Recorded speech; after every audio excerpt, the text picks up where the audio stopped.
Right guys, welcome back to the channel. So we're in hairdresser car number 2. Yes, that's right. So you might be thinking to yourself, Dan, why have you bought another Mx5? Which I think Sarah is probably thinking exactly the same thing because of this. It has a turbo.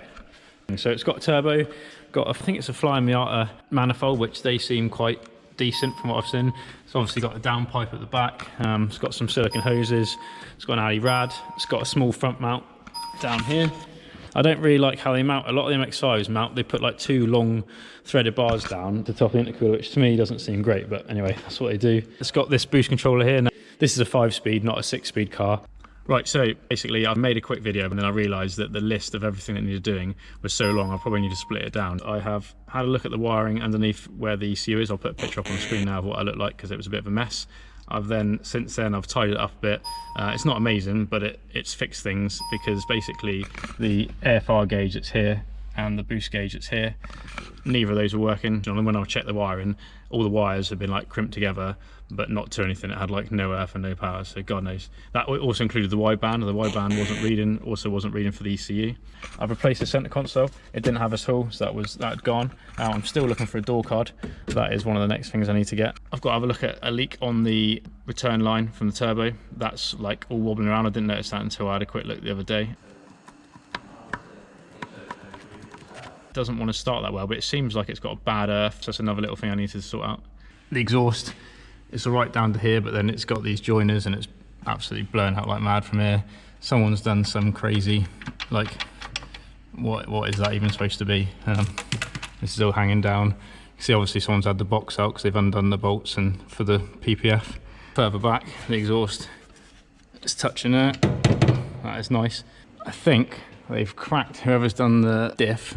There we go, I don't know if you can see that. They've cracked them out in somehow.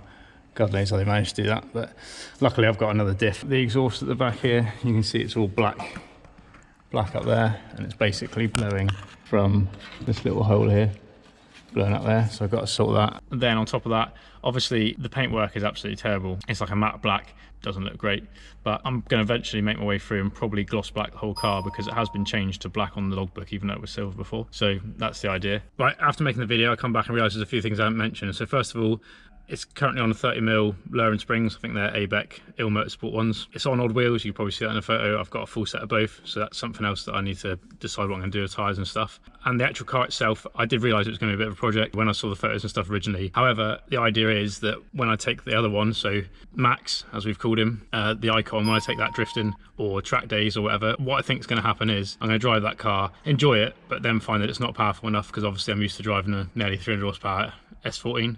So then this car will either be made into the drift car then, or, you know, I'll swap the roles over, maybe make the other one back into a road car. I haven't really decided yet, but I'll definitely be keeping both going as long as I can, unless it's not really feasible, in which case I'll take the good bits off of both and make one out of 2. But I don't really want to do that. If I can keep both cars going, that would probably be better. But yeah, all depends what happens. If I crash one really bad or something,